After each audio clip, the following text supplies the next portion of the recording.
Hello everybody, John here, and on to the garage. Today I'm pondering various things. Purdey is a bit broke, and I just thought I'd have a quick chat with you.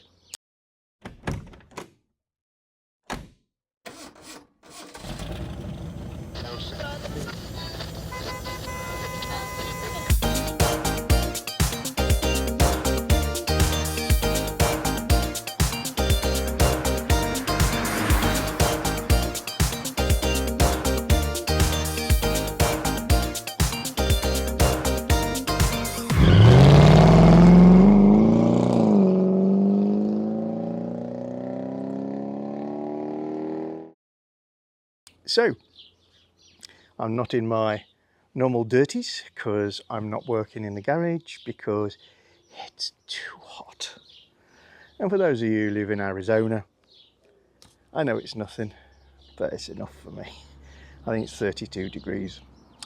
So first thing is, just been watching the British Grand Prix.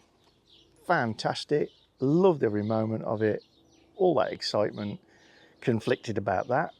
So Lewis Hamilton won, hooray, go GB. But not really sure whether I'm completely happy about that, because Charles Leclerc, I felt, deserved to win. Plus, of course, the first lap incident with Max Verstappen. Again, we saw a fabulous exhibition of driving from Lewis. Him and Max are, in my head, the standout drivers at the moment, the fastest in the world. My tip for the top is actually Lando Norris, ultimately, but a bit of bias towards McLaren there as well involved. So I've enjoyed and been conflicted by that. I'm enjoying and being conflicted by the weather, and yeah, Purdey's a bit broken, but don't be too upset, don't be too worried about it. So what's going on in there? For those of you who haven't noticed it in other shots, because it's been hanging around in the background for a little while now, I've got a flag. Little sail. I've had it around for a while to use as a backdrop for a very specific thing in the near distant future, but it's also around because of the XK8 gathering that's going to happen at Gaydon in September. I'll put a link to that in the description below if you're not aware, but it is a ticket only event because the turnout is supposed to be so large, and COVID, but COVID, I'm recording this on the 18th of July, so 19th of July is kind of Freedom Day in inverted commas in England, at least. So just, does all the rules apply? Will it still be ticket only? I don't know. Purdey's in here looking a bit dusty, it has to be said, probably to do with me mowing the lawns with the garage door open. Myself and Joe had a lovely drive out in her a few days back. Look at the cobwebs. And went out for about 35 miles of spirited driving. Really enjoyed ourselves. Stopped off at a local ice cream factory, literally, where you can obviously sample the wares. And whilst out on that journey, she developed a gearbox fault, which is bad. But fortunately, I'm pretty sure, given the symptoms, that it's one of the two more common and easier to fix issues that the XK8 gets related to its gearbox. I've had gearboxes give up on me in XK8s previously, including the drum failure, which is the big one. So I know a little bit about it. But I think what's going on in here is, when I was making the shifts, I J-gate as a rule quite a lot. When I was making the shift from fourth to drive, so coming back off the J-gate gear selection, the manual-ish gear selection, which is all done electronically, moving fourth to D, to the right hand side of the shift, where everything is done mechanically, i.e. by a cable direct to the gearbox. The fourth to D move through the fault code You get a yellow light on the dashboard saying gearbox error or gearbox failure, or gearbox fault, depending on territories and settings. And the car goes into a limp home mode. For those of you who've been lucky enough never to have a limp home mode, it can be a little disconcerting, but what the car is basically doing is just being super cautious and protecting itself. So what it'll do is it puts it in high gear and won't allow the torque converter to lock out. So depending on your car, 4th or 5th gear will be engaged, which means you can pull away from standstill where it takes a lot of revs. You can't accelerate quickly. You can get going quite quickly once you're underway. It also limits throttle opening. So it basically just dampens everything down to the absolute minimum because it doesn't know what's wrong and it wants to make sure the car is protected. However, if you pull over to the side of the road, turn the car off, turn it back on again, the light goes off, the error message goes away, and the limp home message goes away, and you can drive it spiritedly in sport mode on the right hand side of the shift, no problem. You can slam it over into the left hand side of the shift and enjoy that until you bring it back to D, at which point back to error. So that set of symptoms is generally associated with one of two things.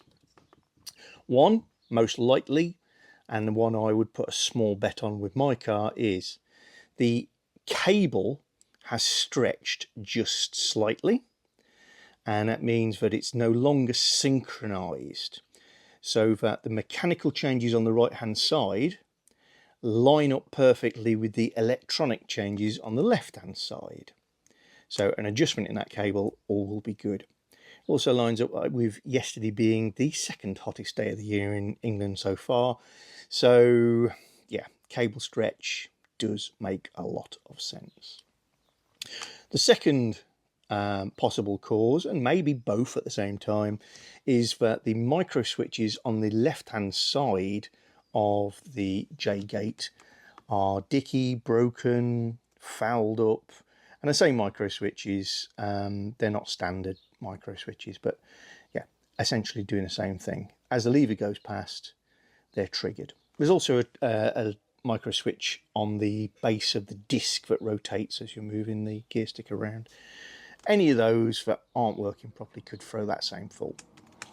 Most of you will have seen a vice being installed in the previous episode. That's been doing a lot of work recently, as witnessed by the rubbish on the floor, and you get to see that in another video.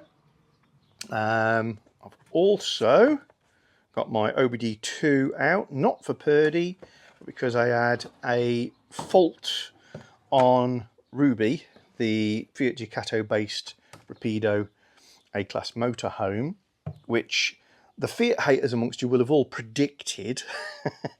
I'm pretty sure it's a one-off, but I managed to get this at the right price. The fault was shuddering or jolting while you're driving along. It's down to this generally. It's a throttle body. I know you're going to say, oh, diesels don't have a throttle body. You're talking nonsense, John. What this does, it looks and acts very much like a throttle body. There's a flap in there. But the function of this unit is A, it helps with stopping the vehicle by shutting off the air intake and helping it to stop. And also it can shut this off or partially shut this off. This is the air intake tract to force more to be drawn, not from the air intake, but from the exhaust gas recirculation system. And what's actually happening when these fail is this flap starts to go crazy and go bang, bang, bang, bang, bang, bang. And you get this bang, shuddering action. I had that happen. However, it was also coincidental with an air pipe coming off my air intake. Shouldn't theoretically have any impact, but it was a hell of a coincidence. And I have fixed the air pipe and not had a problem since. But this will end up being fitted as a preemptive fix or because the fault was returned, and that will happen quite shortly. My bike's in the garage at the moment just because I need to come up with a better solution for this little basket clip. And that basket is actually what Molly the Westie rides along in when myself and Joe are cycling, so that she can come with us rather than stopping at home. And if anybody's interested in what does a complete petrol-head gadget freak engineer ride as a bicycle, if you're into Jaguars, they ride a Turn Verge P20. Yeah, it's a completely over-the-top gadgety folding bike. I'm quite into my bicycles. I'm no cyclist, you know, I'm not fit, but I do love my bicycles. And the Turn Verge is an awesome machine. I've had this for 5, maybe 6 years. If you want the ultimate in folding bikes for small, get a Brompton. Brilliant. They're the best folding bike. If you want a bike that's brilliant, that folds, get a Turn Verge. This thing is so stiff that you really would not know it's a folding bike. Obviously it has not got classic road racing lines, which mean most people turn their nose up at it immediately, but if you're an engineer, it's kind of a bit of a wet dream. It's hydroformed aluminium. Even the folding mechanism, I mean, look at this, this is art. The folders, if I flip this for you, one-handed is a bit tricky. There we go. Look, this is beautiful, beautiful stuff. Awesome. The whole thing folds down quite small. It runs 20-inch wheels with completely bald 120 psi tyres on deep V rims. It's got V brakes behind the forks. It's got a 20 gear X7 setup. It's a beautiful thing. It really, really is. If you're into bicycles and you fancy a folder, you know, check out a Turn Verge. Turn make all sorts of bikes, and some of them are much, much higher spec than this. Their range of folding stuff is really, really impressive. And there's Joe's. It's got a little electrically assisted electro, which is a hoot, because you can't half get up a lot of speed when you don't have to bother with the 0 to 15 bit. And that's good fun. Been covering quite a lot of miles in Ruby the Rapido, as witnessed by the bug strike count. She's recently had full service by me. She's done 2 trips for work, 3 trips for sort of holidays for me and Joe. Really enjoying the whole experience.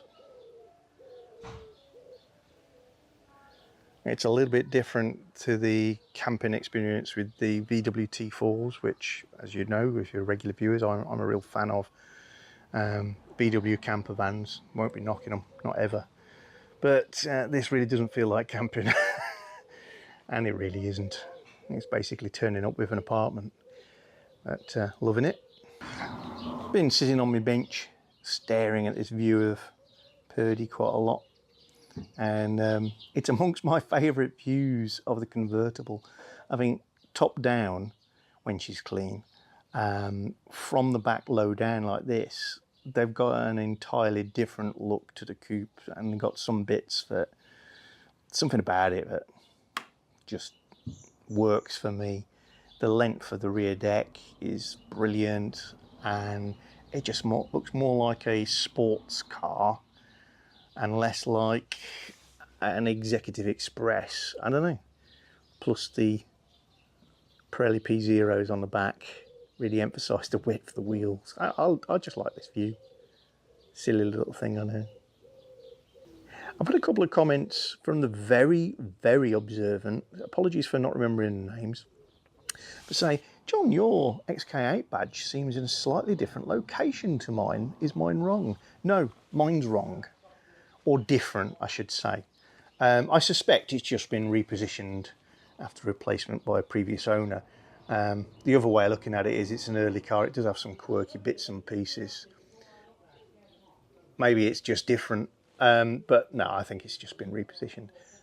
The other hole in the 8 is the keyhole hole. And this rectangular hole is blind. So I think it's been repositioned incorrectly. I've just never changed it because I know where the keyhole is. And I think it looks fine. And when you stand back, the gap between the end of the Jaguar and the boot lid and the end of the X and the boot lid is the same, which I would guess is why the previous owner either moved it or got it wrong, which is actually more likely. Got a little bit of trim settlement, I think is down to the heat. You notice that the trim panel is showing a little gap there, and I think the bottom half has just drooped a little bit. This really isn't attached by anything much in the middle, so that's just the substrate, the compressed cardboard, plastic, wherever it is, just changing and sagging just a little bit.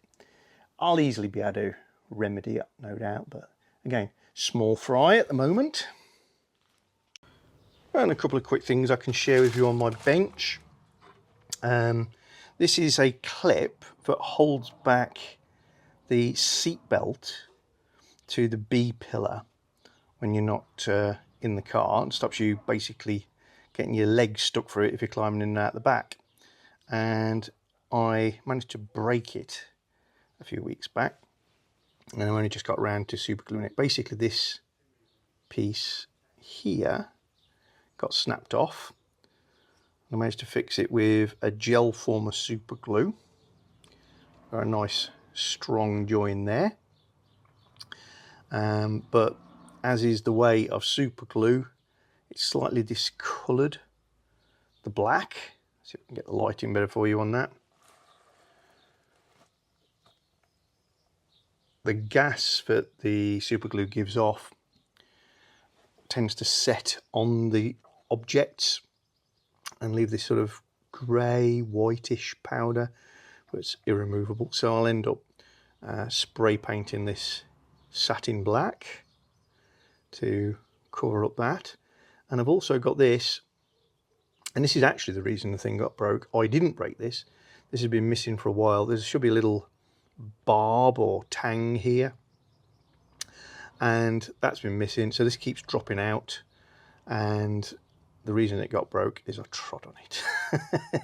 So I'm going to do a bit of plastic welding and add some material and reshape it. I've got to remove the opposite one to give me the shape, and again, I'll probably share that on a video. Also got my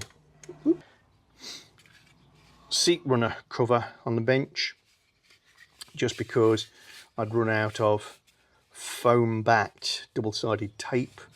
I need to put a piece there and then refit that. And while I'm at it, again, repair a little barb that should be on the back of here and hook around the back of the seat runner. It hasn't been there for years, but I thought while it's off, I might well try and fix that. And I do have on my bench from Richard Smith, I shan't show his address, who was kind enough to send these over from Canada, a set of his replacement seat hinge covers, which are very strong, it has to be said. There's what appears to be carbon fibre, whether it is or not, I can't tell you, in the mix with the resin. It's pre-drilled with the holes. I have checked they are in the right place. And it's got a sort of spray gel coat type looking finish on it. And to Richard's admission, you know, you probably need to love this finish up a little bit if you want to make something that looks like it was there from the start. So I'm going to give myself a little project to texturize this and then respray it in the right sort of colour, slightly less gloss because it's a bit glossy for me, and install those on my car and see how I get on. They are the right profile, as I said, right shape. They are shallower in this return, particularly on the bottom. So just bear in mind if you want to get some, but these are very hard to get hold of. So Richard Smith, I'll put his link below. If you're struggling to get hold of these, or you want slightly stronger versions when you're replacing yours, then have a chat with Richard, and he's making them up in colours and carbon fibre and all sorts of things. So not really a program as such today, just more of a share of what I'm up to. And I'm going to go back into the shade and have a beer. I think a Bateman's XXXB is called for around about this point. Room temperature, British. And I'll hope that you guys are all having a good day, good weekend. Happy Freedom Day, as it's called, for tomorrow. But stay sensible, everybody. I'm going to be wearing my mask whenever I'm in a shop or anywhere else crowded for quite some time to come. My personal preference. But the last thing to note is the calendar competition. I have started to assemble all the photos ready to get a small group of enthusiasts round to sort of judge what's the best 20 or so, and it's going to be tough. They are brilliant, absolutely brilliant. My compliments to every single person who sent in one. There is not a bad photograph amongst them, and my opinion, but it's yours that counts, some of them were off the charts good. Really magnificent. So hopefully able to share a lot of that with you very soon. Bye! If you're enjoying our channel, then don't forget to subscribe and click the little bell icon so you get notifications of new videos. And please give us a thumbs up or thumbs down, and you can share the videos. And below the video is always the area where you can comment and get involved with the chat.